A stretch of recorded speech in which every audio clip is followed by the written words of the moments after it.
Right, I'm going to start with the talk now, and the world according to Buddhism and the world according to modern science. Now, why am I giving this talk? Well, the most important thing that I want to get through in this talk is right view. Right view is the most important part of our practice in Buddhism. Oh, that's the first part of the Eightfold Noble Path. Now, how do we, as a Buddhist, how do we attain right view? How do we get to right view? Well, the first way is we study the sutta, or we listen to people telling us about the sutta, so that we get what Buddhism is about. Buddhism is about the five khandhas. Buddhism is about citta. Buddhism is about the law of karma, dependent origination, and so on. So that's the first thing we do. And that we get, that practice or that way of learning is called Suttamaya Panya, the wisdom we get from reading sutta or listening to the sutta. After we have done that, then we have to take it on board from faith. When we listen to this, yes, this is what the Buddha says, and we take it on board. But then we come to the next stage. We have to reason it for ourselves, to understand like dependent origination. See how dependent origination really works in our life, like depending on contact, feeling arises, depending on feeling, craving arises, depending on craving, clinging arises, and so on. So that's something we reason out, law of karma, whatever we do, that's the result.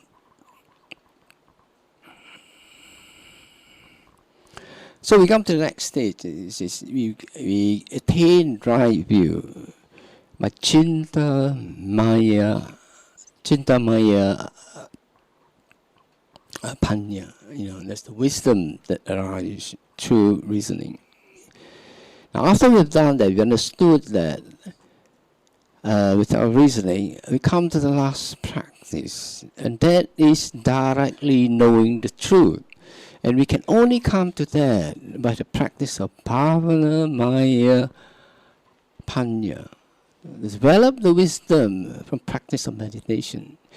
And that kind of wisdom, which leads to a view, comes through investigating the truth, comes to a particular kind of practice. That practice I call anupassana practice, which is contemplation.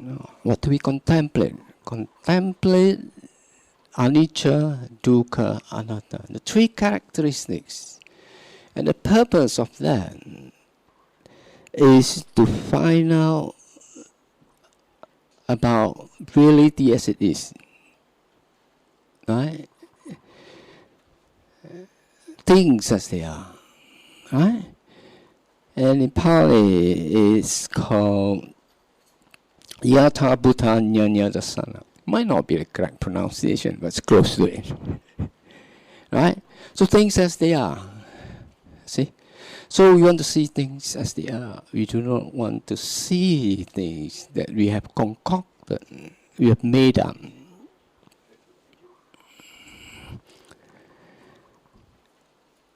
Right? So the purpose of this talk, right, is to establish right view.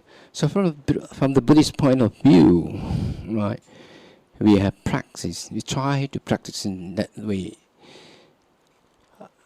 Not all of us can actually penetrate to. We try, to get a direct experience of the truth, which is bhavana maya panya. We may reach a particular deep level through our reasoning of understanding things as the way they are. But don't forget, there's the world out there as well, with other views.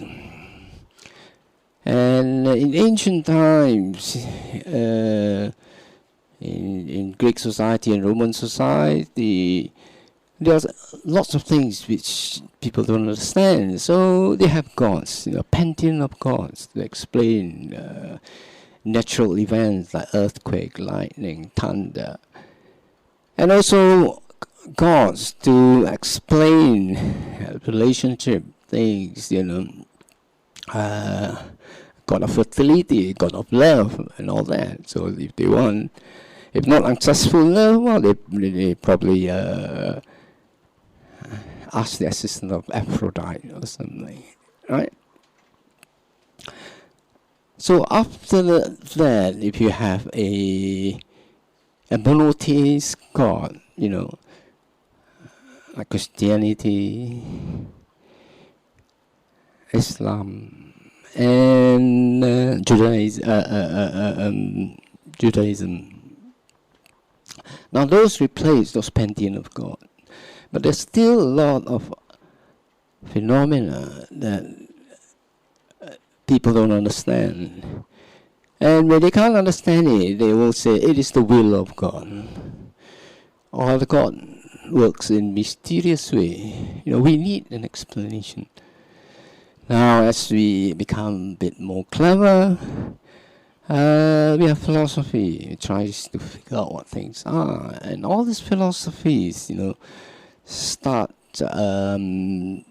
become specialized, and they become the different sciences, like physics, chemistry, biology, geology, whatever, And then at each disciplines, investigate the same thing that we want to find out about the truth about things. The truth about things, or the way things are, right? So things happen because of cause and effect, right? Not because of some divine interference. So when that knowledge, people come to understand how things work, what are the causes, what are the results, then we develop something called scientific truth. Now, what's the difference between scientific truth and other truth? How do we know we can rely on scientific truth? Right? Everybody can claim this is the truth. It was not until a philosopher called Karl Popper, he might not be famous, but his student is George Soros, so more famous than him. So Karl Popper was the one who said you can't actually prove something to be ultimately true. But so long as there is no contradiction to your hypothesis, you can hold it as true. One of the examples, he says that if we take that all swans are white in color, the truth, then we see a first white swan and we can verify that that is the truth, right? So far as it goes. Then if you see another 10,000 white swans, you can still, well, it's true. But you cannot say it's ultimately true, right? But one day if you see a black swan, that invalidates the truth, right? That all swans are white in color. So that's the basis of scientific truth. That you hold onto it until you come to a contradiction. So as time goes by, where there are no contradictions, so we come to take it as true. So things like Newton's law of gravity, that's that we take it as, there's no contradiction. And then you have Einstein's theory, of gravity. So until there is an experiment which confirms Einstein's theory, we still say, well, we're not sure, And then when you have a single few verification of what it is, then you can say it's truthful. until the time when you see a contradiction to it. Things like, say, for example, gravity. You know that whenever you throw things up, it always comes down. So one day we throw something out and it stays in the air, then you can say, there's something wrong with this law of gravity. It doesn't hold, provided, you rule out other mechanisms, So that's how scientific, that's the kind of definition of scientific truth that's accepted by scientists. So when we do any scientific research, there's a peer review that it must be reproducible in another lab. Somebody else must be able to carry out the same experiment somewhere. And another thing about this, especially laws in physics, is that it's universal in the sense that it will work in any frame of reference, meaning it will work in Mars, it will work in on the Moon, Jupiter, or in another galaxy, except around black holes. That's something different. Alright. So when we come to see scientific truth, the physical laws, we can trust it. As a scientist, I trust it, because it's verifiable, it's reproducible, right? Then most of the other sciences like chemistry, biology, biochemistry, they are trying to come to that kind of status of truth that's as close as to physics. That means there's no contradiction. That when you put one chemical with another chemical, you get the same result wherever you do it. So all the sciences are trying to make sure that whatever they discover holds up to that level of proof. Now, another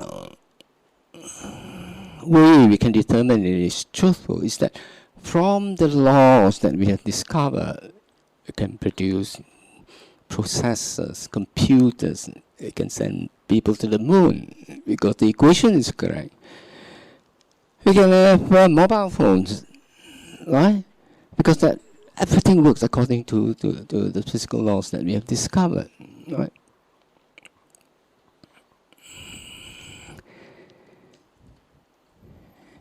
Now, as science progresses, then the domain of the God's influence starts to shrink. The will of God. Starts the things that happen due to the will of God start to shrink until we can say it's no longer the will of God, or God works in a mysterious way because of the earthquake. Most people won't believe it now because we have laws or you found out the causes of those things.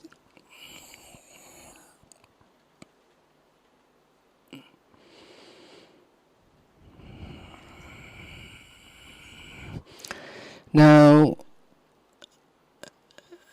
if religion, philosophy, or thoughts like Buddhism starts with cause and effect, right? So without divine interference. So it is kind of not subject to it's not subject to controversies because of the physical truth that is discovered in physics or chemistry or whatever, right? But we come to this modern times where scientists are trying to develop something called TOE, which is the theory of everything, right? Yes, that's it. It's a great ambition. That's what scientists do. They try to discover the natural world, see whether there are laws governing practically everything. So you have a theory of everything. So one of the fields that they are tackling about the world is the human mind, the human brain, who we are, how do we work, what's the cause of our action, right? And because of the development in physics, then we have MRI scan, to be able to scan the activities of the brain, and then scientists are trying to find out whether we can explain our movements, what we do, through the functions of brain.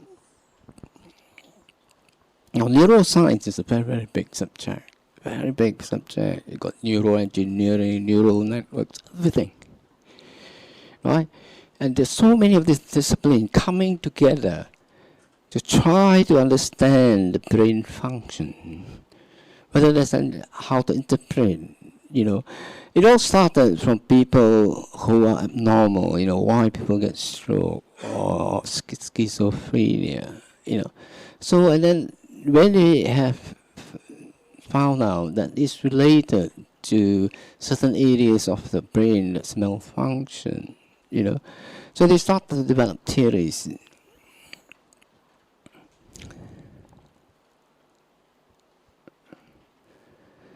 Theories about, there are lots and lots of theories, about how we function according to certain activation of the areas of our brain. Now, sometimes they experimented with people, and most of the time they do the experiment with animals. And to a certain extent, it's true that they can find out that if you activate certain things, certain areas of the brain, then somebody can say, yeah, I can taste something, just by activating a certain area of the brain. But not to the extent that when they activate a certain area of the brain, you can taste durian or mango, not quite there yet. Whether they reach there or not, that's another question. Now, as a Buddhist, we want to find out, how much of this is true. Yeah, in the sense that, yes, they are able to replicate the events, whether that our actions, everything that we do, is governed by electrical signal that's happening in the brain. Now, no matter how, at this moment, although neuroscience has advanced, but it is still in its infancy in understanding our behavior, in understanding our emotion, right? Now, it will progress.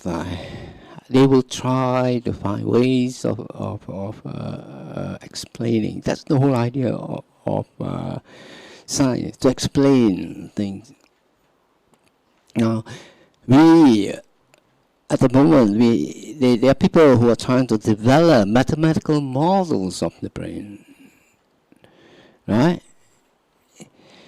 Now, you find that I've been talking about brain rather than mind when I'm talking about the neuroscientists. Now, we can't talk about mind with the neuroscientists because they can't work on the mind, right? They can only work on the brain, right? So they start with the assumption that the brain is the mind, right?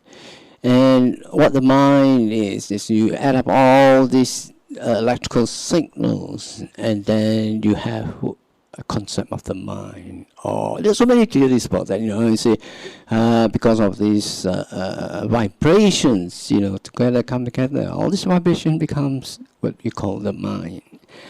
Basically, a neuroscientist doesn't know anything about the mind. That's it. They do not want to go into that sphere. They want to work with what they know, physical things, right? Your electrical signals, we interpret these electrical signals, we interpret this blood flow in the brain, we get this MRI scan, we got this nice little picture of the brain, its activities, and then we try to find a correlation between that.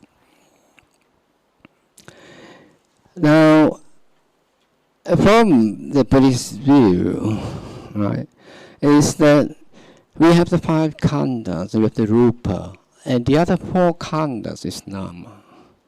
And the 4 khandhas make up what we call the mind, right?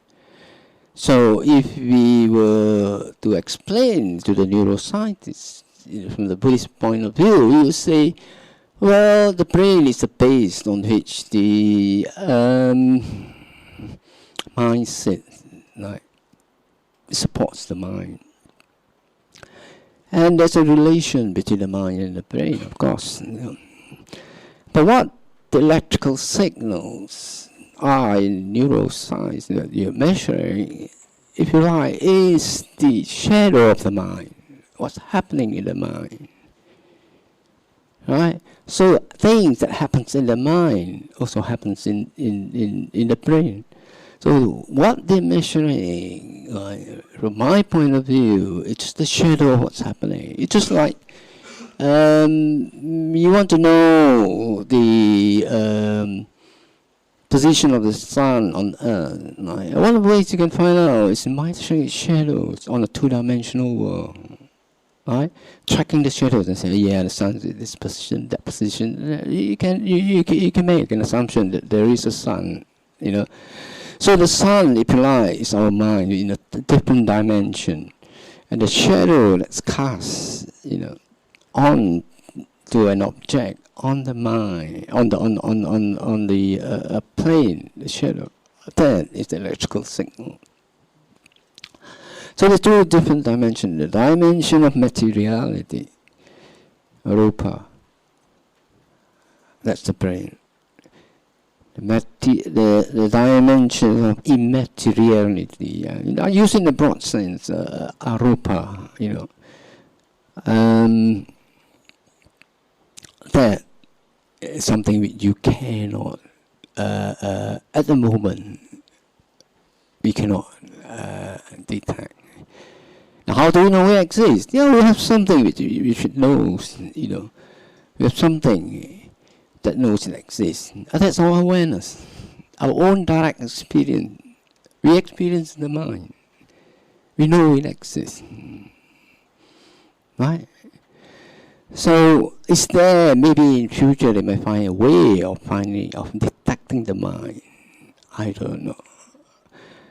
By far the best instrument that we have is our own awareness of knowing that the mind exists. Why is the brain not the mind? Well, for a start, we know from our own direct experience, from the suttas, that when the brain dies, if the brain is the mind, when the brain dies, the mind dies. But we know that it doesn't happen because we continue to be reborn again. Unfortunately or fortunately. Right? We continue to be reborn. And that's one of the reasons why the mind, the brain is not the mind. Because there's a previous life. There is an afterlife. And the second reason is this. When we get enlightened, we have the partner. We will get enlightened. When? Right? When we get enlightened, we come into contact with Nibbana. And one of the description of Nibbana, translated by Thanissaro Bhikkhu, is consciousness without surface or feature. Well, and the Pali term would be Vijnana Anidasana, something like that, right? So it is a consciousness, right? So if you say consciousness or the mind is the brain, and because when you become an arahant, when you become enlightened, the consciousness without surface is deathless. That's another name for Nibbana. See, so you have these two contradictory things, right? The brain dies, then what happens? This consciousness without. So there must exist something which is permanent. Nibbana, this consciousness without surface, right?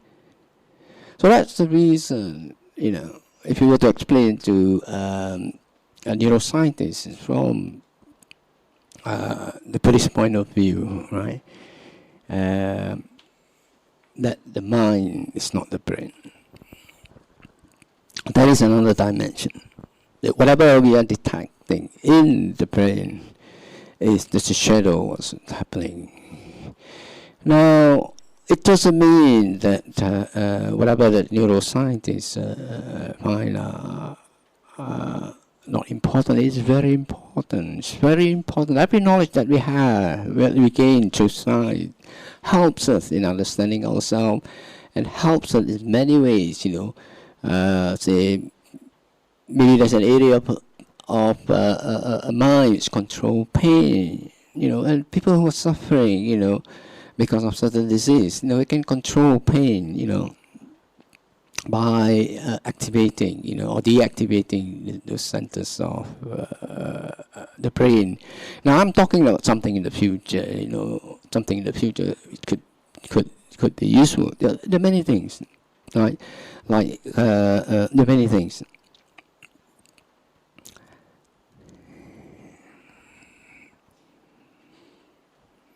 Now the other aspect that comes from neuroscience is understanding the structure of the brain, right? Understanding the structure of the brain, and from this understanding of the structure of the brain, and with the improvement in the processes we have, the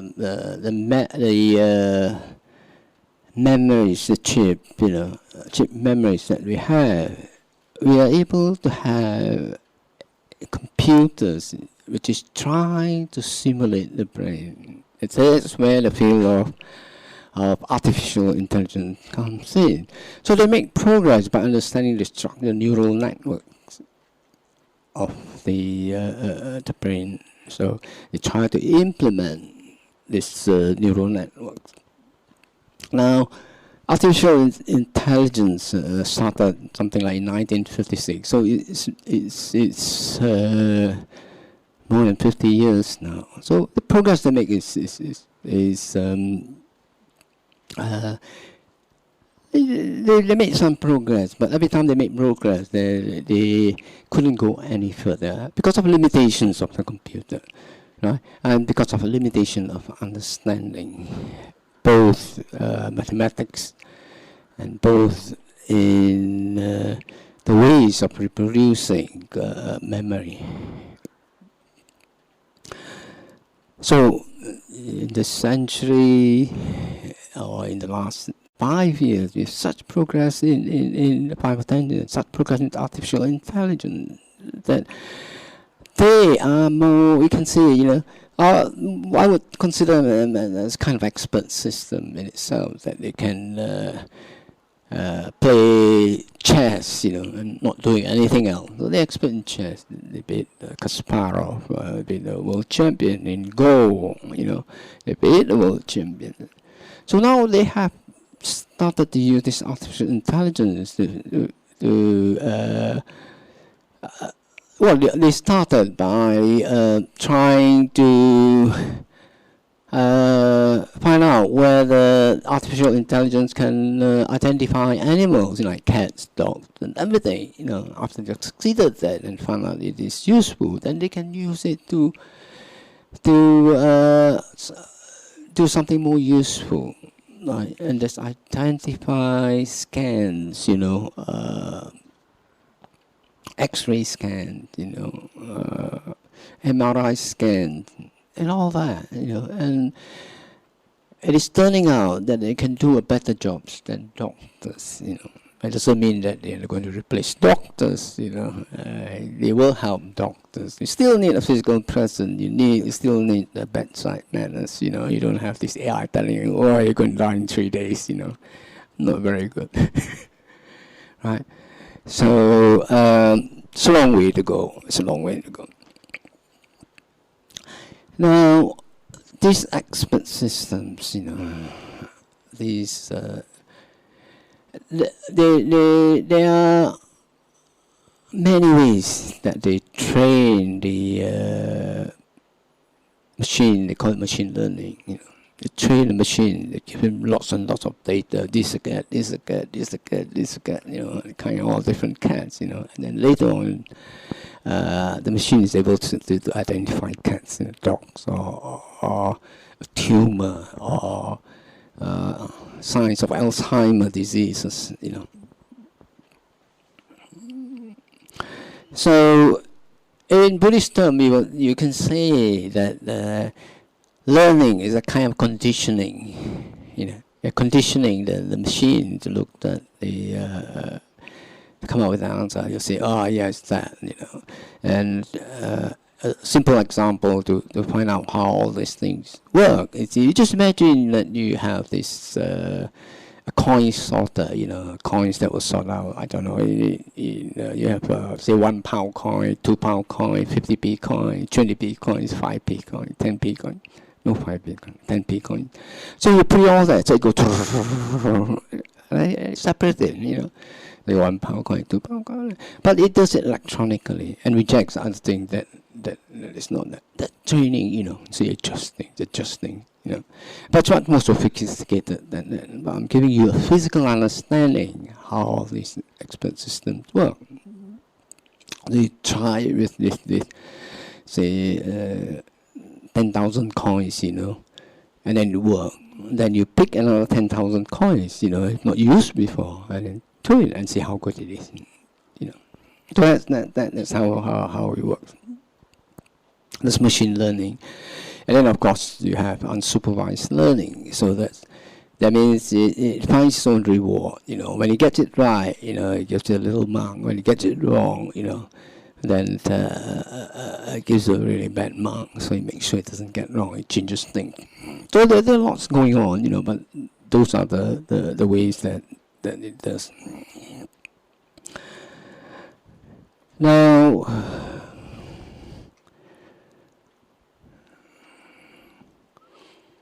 when we develop artificial intelligence to such an extent, in future, that it is able to outperform us, right? Then people will start thinking, will it take over us? That's the question, right? Is it dangerous? Second question is it sentient? Is it sentient? I mean, is it living? Does it have a consciousness? Does it have a mind? Does it have a mental state? If so, does it have something like all machine rights, artificial intelligence rights, like we have human rights, animal rights, So do they have a right? Those are called kind of philosophical questions. Question we have to address. Then do we have to make sure that all these machines are ethical? Right? There's some ethics in it. They can differentiate, what's important.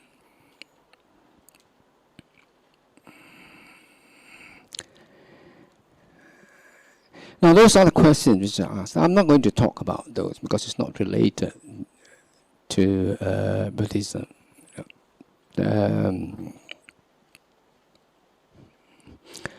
ethics is important. Like artificial intelligence should have some ethics within it, because we have the 5 precepts, right? So the artificial intelligence should have the 5 precepts as well, a kind of 5 precepts. If you're not, I say in the beginning, if you don't have the 5 precepts, you're no longer human, right? So artificial intelligence, that's definitely you have to.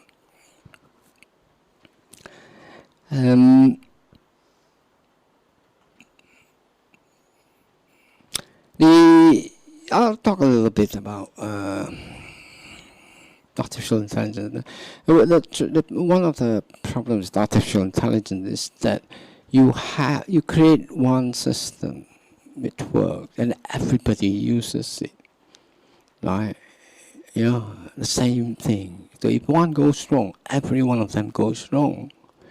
Unlike in our society, you know, we got good people, we got bad people. But the good people will come and support the bad people, correct the bad people, make sure they don't make a disaster of this world.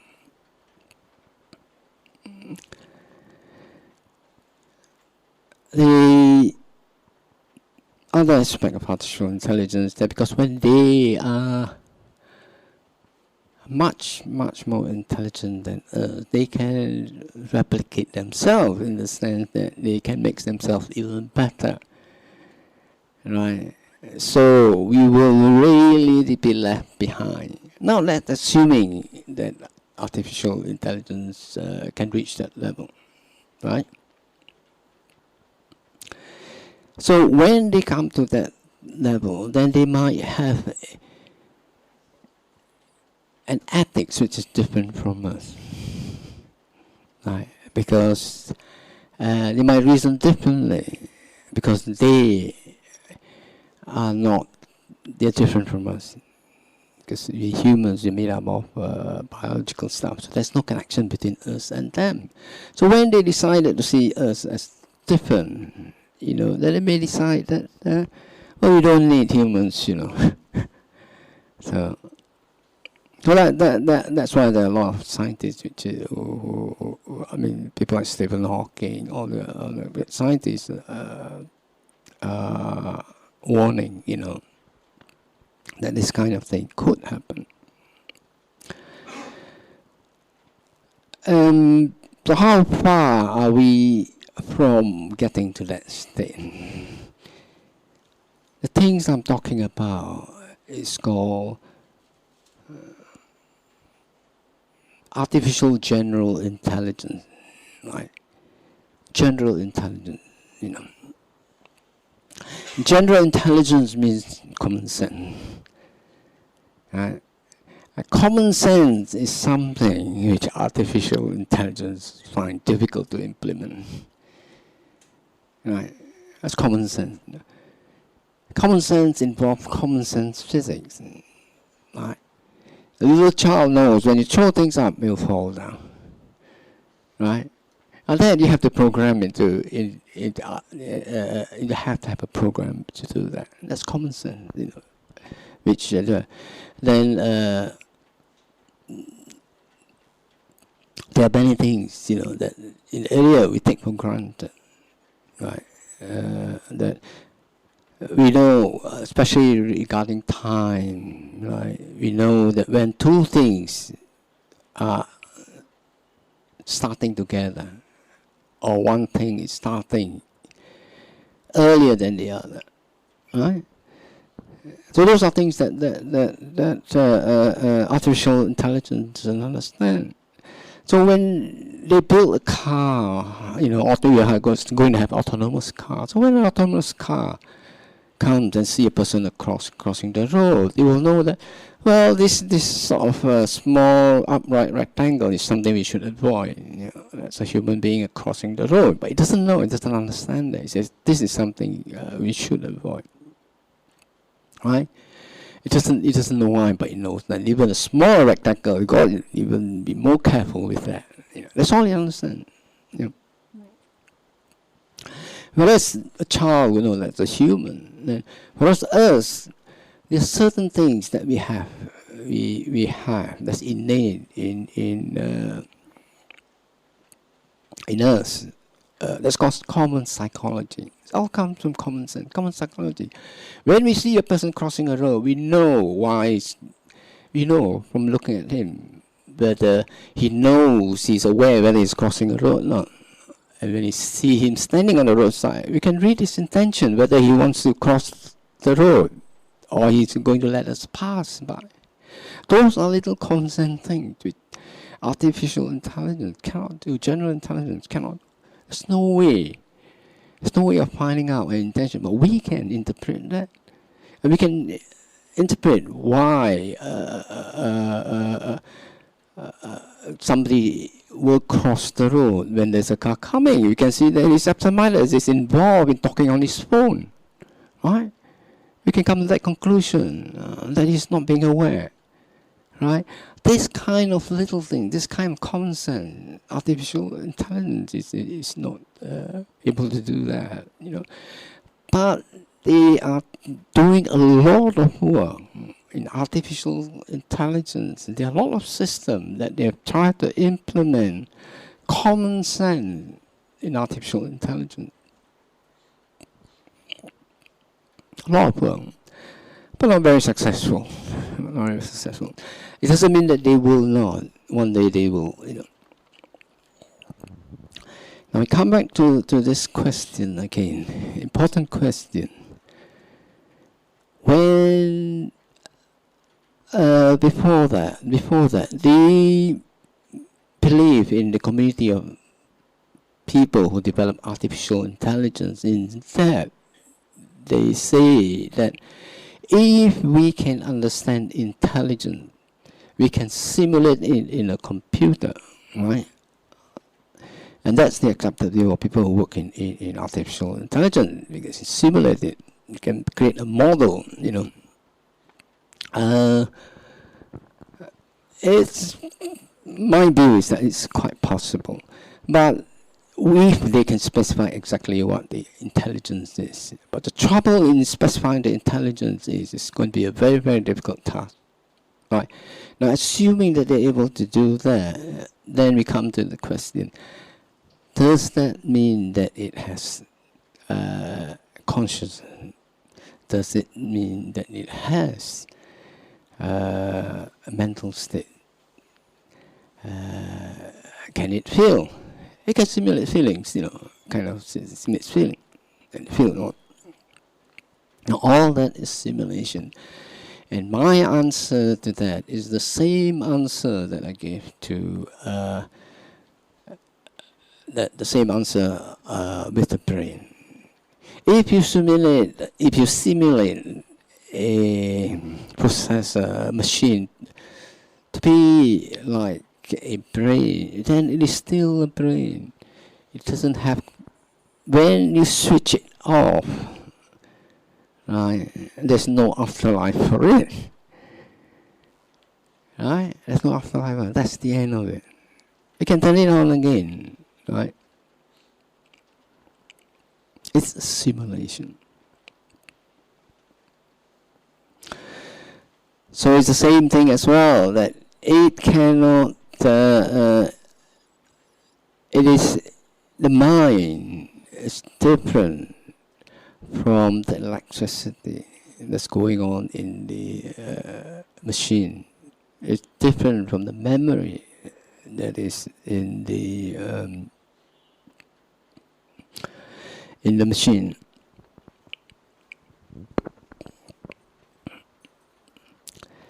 Now I'm going to talk about how vastly the world of Buddhism is from the sciences, right?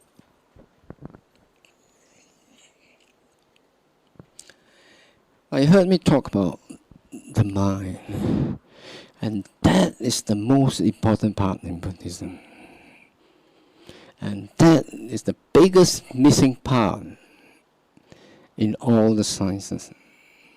Whatever you do, artificial intelligence, neuroscience, you're still working in the realm of rupa, not in the realm of arupa.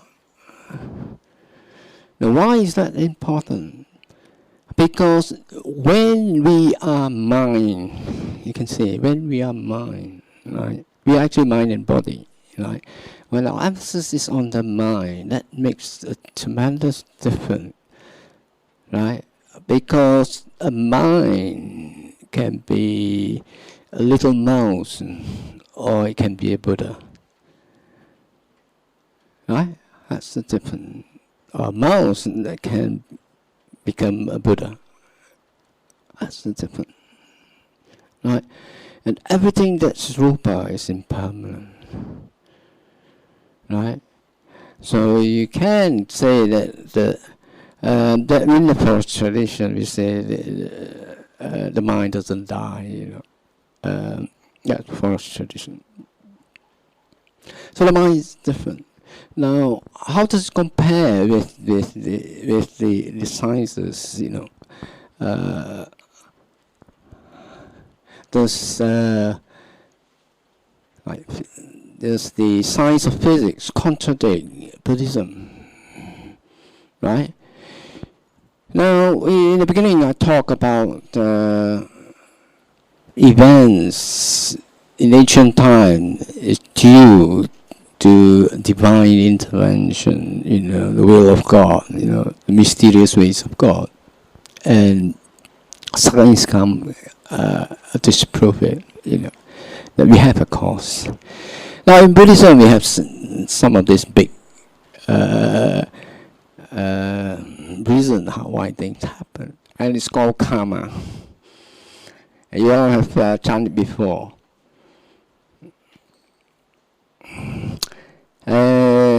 I'm the heir of my karma, right?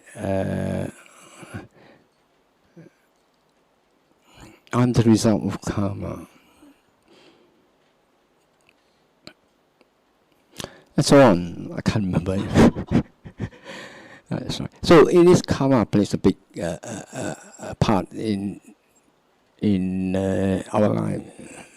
So we are the product of karma. Whatever we do is due to our karmic tendencies. Now, how does that relate to the physical world? Now, when we talk about the physical world in Buddhism, we see things, like you see this world, I see this room, you see this room, you see me. But what actually happens is that in the physical sense is that you see just two little images at the back of your eye. Physically, there's only two little images at the back of the eye. You cannot dispute science, absolutely, and the truth in science. So you only see two little images at the back of the retina. And not only that, it is upside down and laterally inverted. Right? And what do we have? This three-dimensional thing. Right? You're sitting here, you're sitting in front, somebody else sitting at the back. Three-dimensional thing. And what's that? Is that real? Is that rupa? Or is that something that's created by the mind? Right?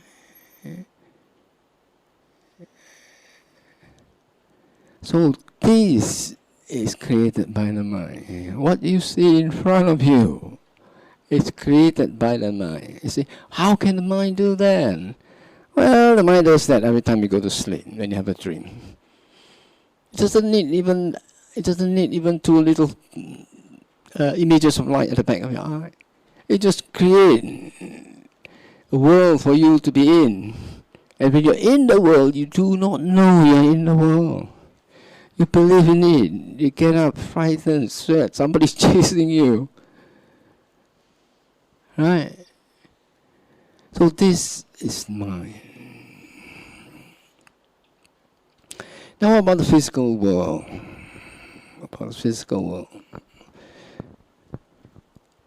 Now there is, and what about karma?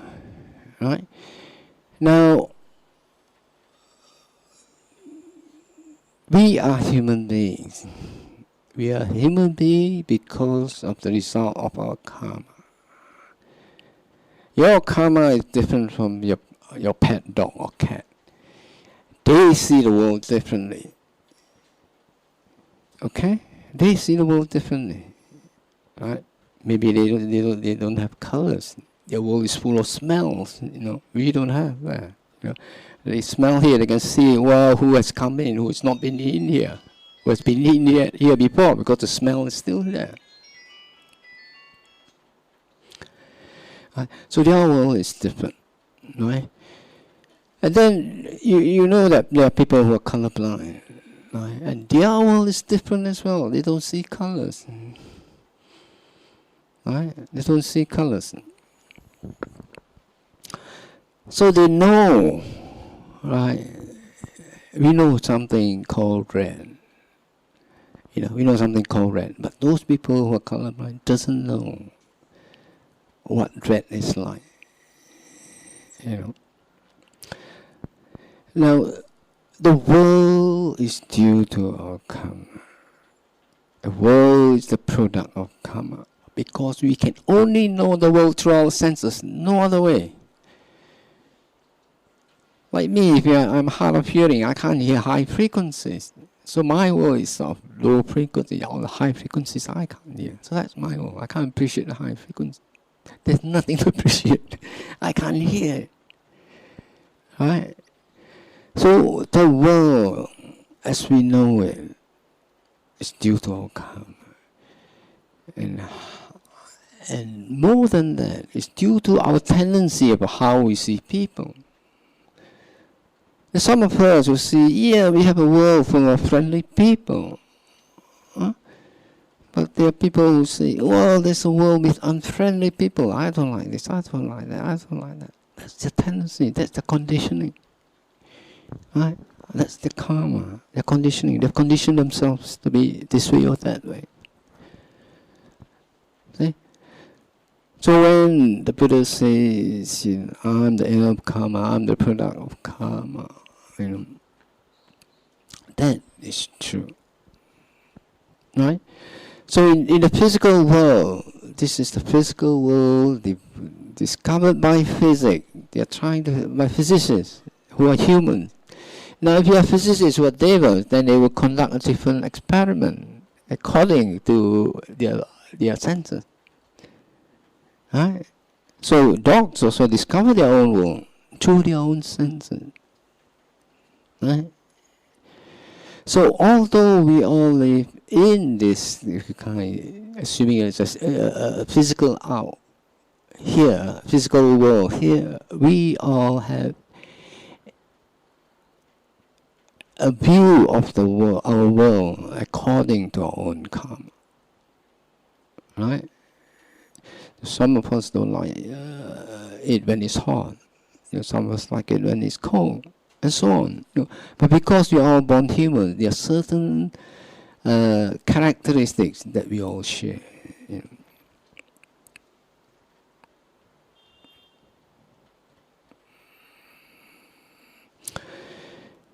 Now, about all these sciences, right? How much does the physicist know about the world? Now, the physicists actually only talk about models. If you're a physicist, you're only talking about models. The model that we have is called the standard model of the universe. Right? And every time it changes, it's incomplete. Right? So the physicists are working with laws, with models. They only know the model, a model that which will describe how the physical universe behaves. That's our model. And that this model changes every century. Right? Changes very fast.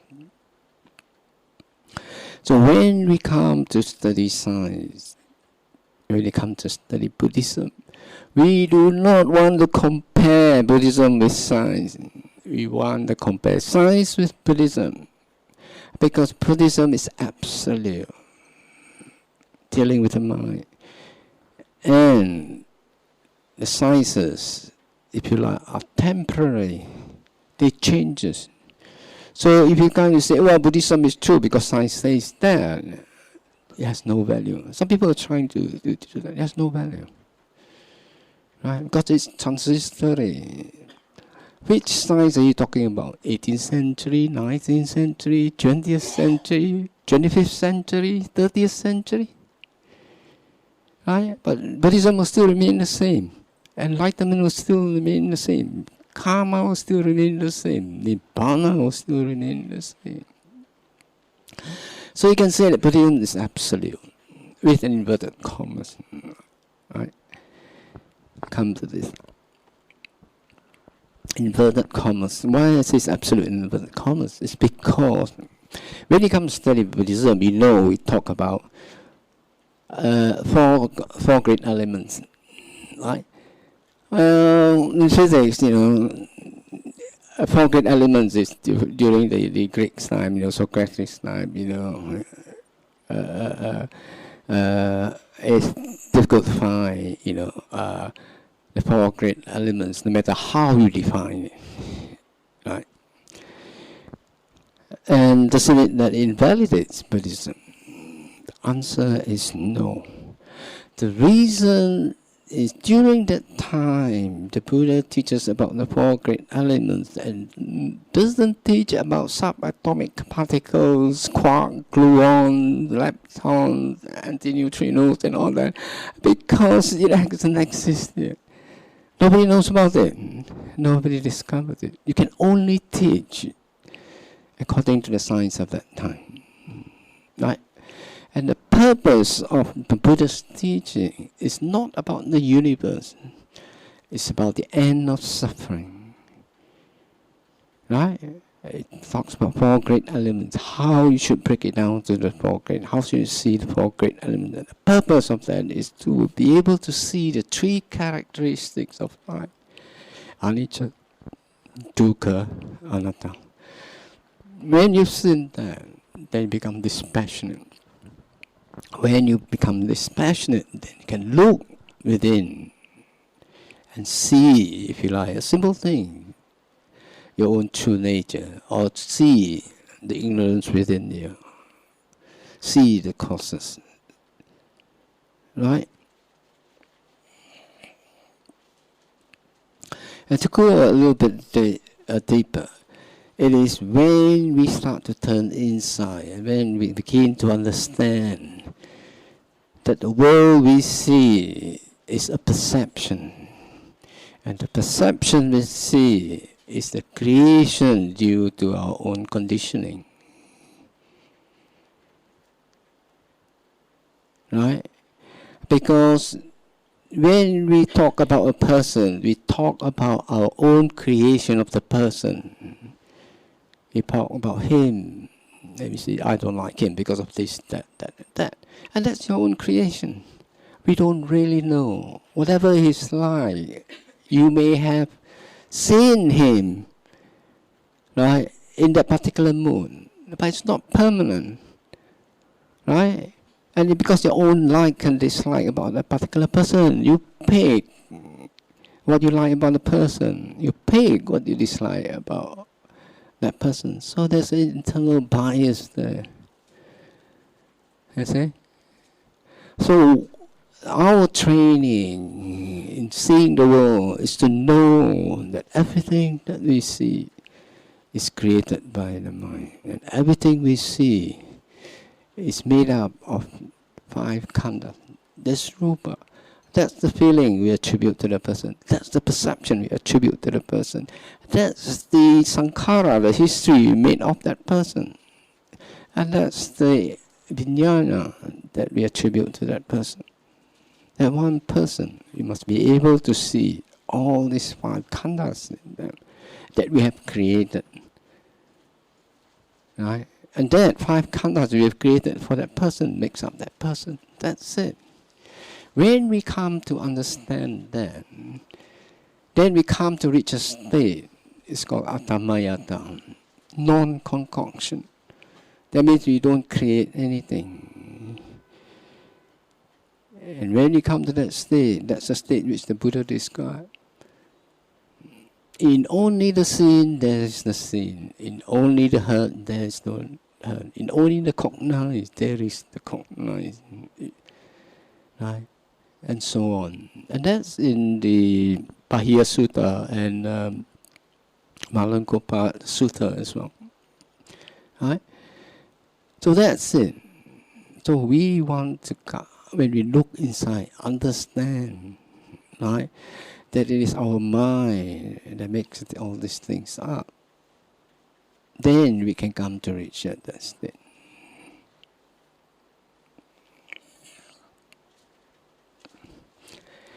Okay, so spend more time on investigating Buddhism, and less time, worrying about the things that's happening in the world. Okay.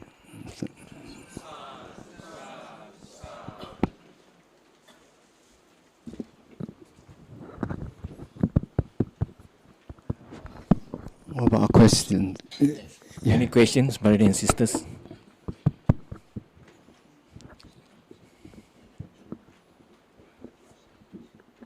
You want to come forward, brother?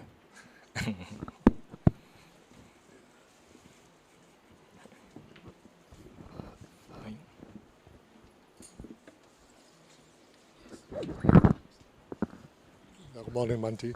I have a question. I think there are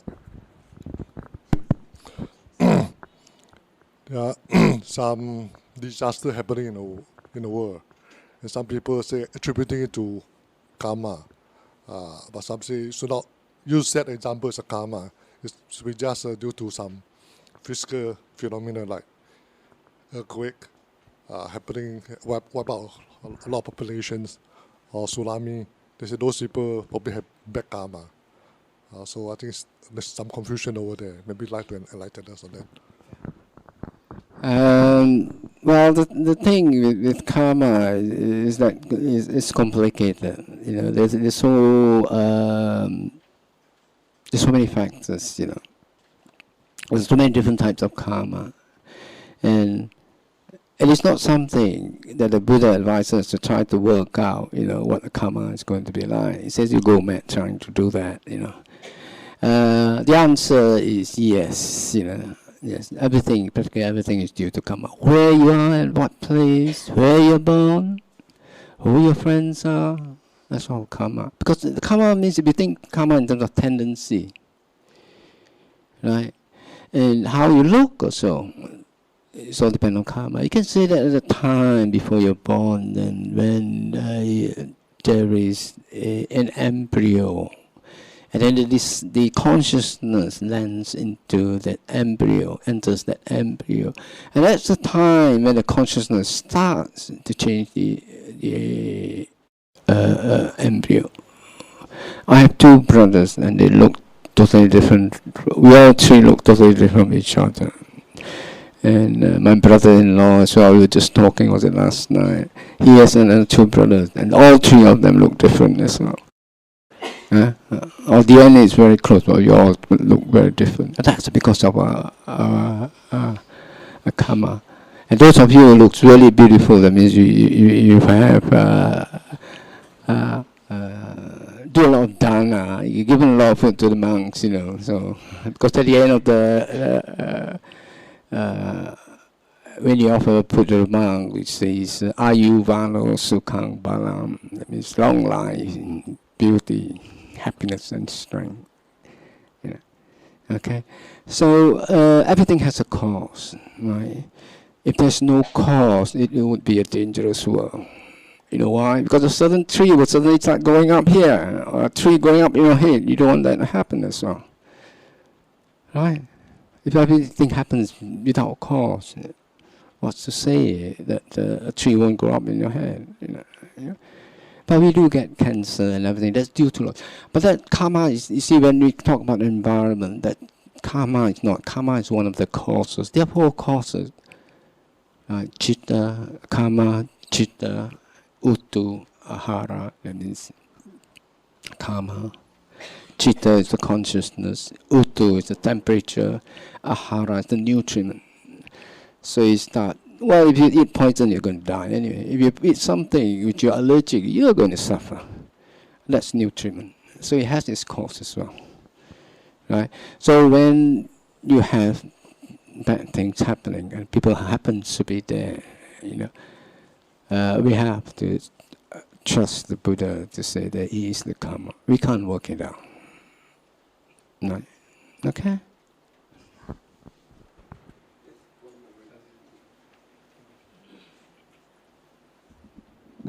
One day you're talking about this mind. You're talking about the contradictions of the mind. Certain religions, Islam and Christianity, do not believe that there is a mind. But one thing which I believe there's a mind. Where is the mind located in your physical body, in your brain, physical body? When you're thinking, where does it come?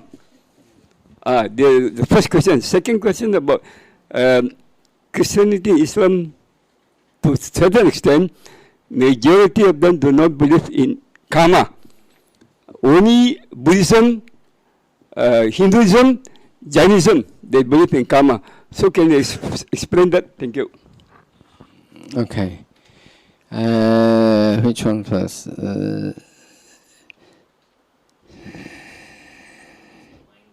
Okay. Well, yeah. The question is, the question, is the mind in the body or the body is in the mind? Yeah. Where is the mind located in the physical body? Is it when we are doing thinking? Yeah. Is it something that comes from somewhere else? No. It must be in the physical body. Others, how the mind works, and including our brain. Okay. Is it together? Two things together. Yeah. Thank you. Okay. Yeah. I'm just. Yeah. But does the mind equates to the heart? Yeah. I understand that. Yeah, it means that. Well, the thing is, the thing is this: we know there is a mind. We know there is a mind. We know that the brain or the heart supports the mind, the base. Now, as to the location of the mind, right? That is something for you to find out. Right? Okay? That's something for you to find out. Okay? So one day you might think, well, the mind is in the body, or the body is the mind. The mind is here, the mind is there. Then you do your practice. Then you do this arupa practice, where you have infinite consciousness. Then where is your mind? Right? And then, so when you go into the realm of nothingness, right? Where's your mind? Right. So it's something for you to discover for yourself, right? Okay. People want answers, but that's the easy way. But when you get an answer, it's just another answer. You don't know whether it's true. To really know whether it's true, you got to find out by yourself. Like what the Buddha teaches, Nibbana, is it true? You got to find out. In the end, you got to find out. We talk about Nibbana. What is it? Okay, so it's not. It's important that you find out for yourself, but it's not important to get the answer. Once you get the answer, you get confident. I know what the mind is. I don't have to work anymore. Right? So that's the bad. That's sometimes that's the bad thing about getting all the answers. I have the answer, so why do I have to do anymore? Right? I might as well enjoy life. So that's exactly the opposite. Or I might as well go and teach. Right? Tell the world, I understand this, I understand that. But that understanding is cinta, maya, panya. Not enough. Can't get enlightened. Right? You still suffer. You know you're not supposed to do something, but you still do it. That's the suffering from understanding. Huh? Now, as to about other religion, I can only quote why the Buddha didn't want to teach in the place. He says, you can only teach people with little dust in their eyes. That's it. Not everybody has that parami, has that insight, has that wisdom. There's some people who are very strong in faith. That's why you have so many cults. So many cults, especially in America. Crazy. They believe, oh, you go into this spaceship, you go somewhere. That kind of thing. And there are people who believe that Earth is still flat. The flat earthers in this world, in this century. Right? Okay, let's know how much wisdom there. Right? It's not intelligence, how much wisdom, how much panya. Given to explanation, given to religion, then it requires to have insight. Given to teachers, it requires to have insight. To see which is closer to the truth. Okay? Yeah, can you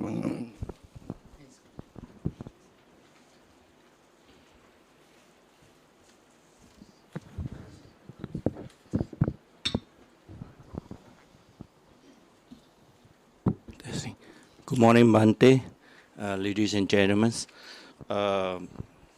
Bhante, basically you're saying from a science point of view, they see things as from the point of brain, whereas with Buddhism you talk about from the point of mind.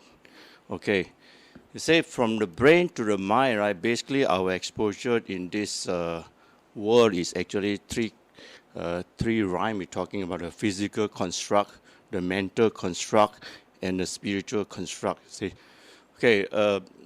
What I want to ask Bhante from your point is, yes, physical construct. It can go through a process of investigating, and then derive and came to a conclusions. Okay. Whereas the mental, it can go either way, the spiritual and what. My question to you is, okay, when a person depart from this world, right, was there a scientific investigation on intelligent people or on the brain after they die, right? The inside of them, the ingredient, so that this process can improve on the future generations. Maybe you all can recall the movie called Total Recall, right? That you can program your brain and kind of thing to become somebody, that kind of things. Was there a conflict in from that point of from science to Buddhism? Thank you.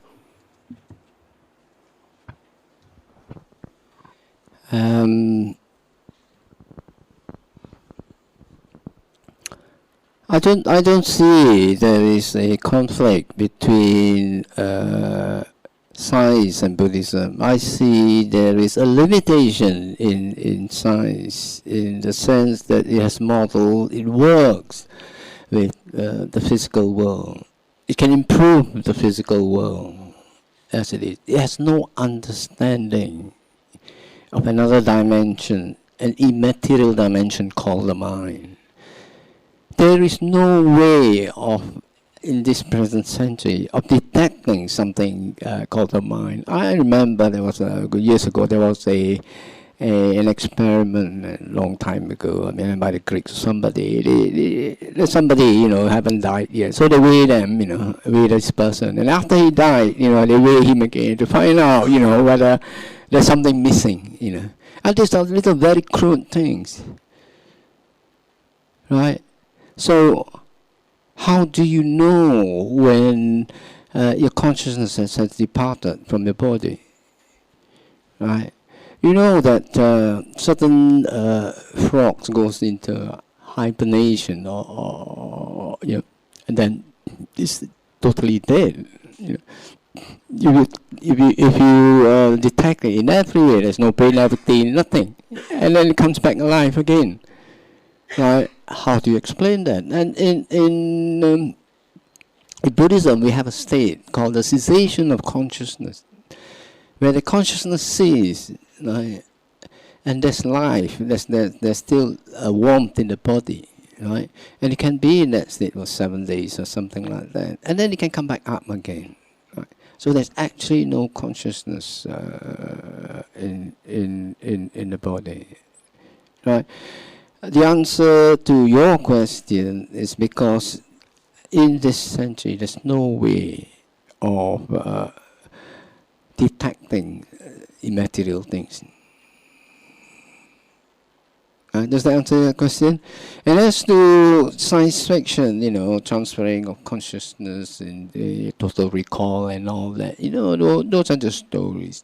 But you don't have to go very far to see that in the asylum we have people who believe they are Napoleon, Hitler, God, So there's a different consciousness, They believe who they are. Napoleon is Napoleon, or Hitler, or Hercules. See? So what's happening there? So what actually is happening there is people concoct their own self-identity. Right? In Buddhism, it's anatta. That means we don't have, which means that our self-identity is something we created. Right?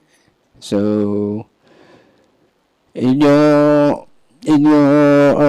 the week ends, you are a father, you're a husband, and when during the weekdays, you're a CEO of a company. So different personality, right? So in a particular situation, you have a particular personality, So when you go to a football match, you can become a football hooligan, That's another personality, So we adopt different personality. They're not real, we have to express ourselves, and this subject about self is very, is a huge subject in itself. One of the reasons why it's so ingrained in us is because of our language, There's an I, there's a you. I'm going there. So we keep reminding ourselves, that's me, that's you. I do something to you, you do something. So this kind of conditioning. How are you doing? How are you feeling? That kind of everything involves this sense of self. But that's another subject. Okay. Any other questions?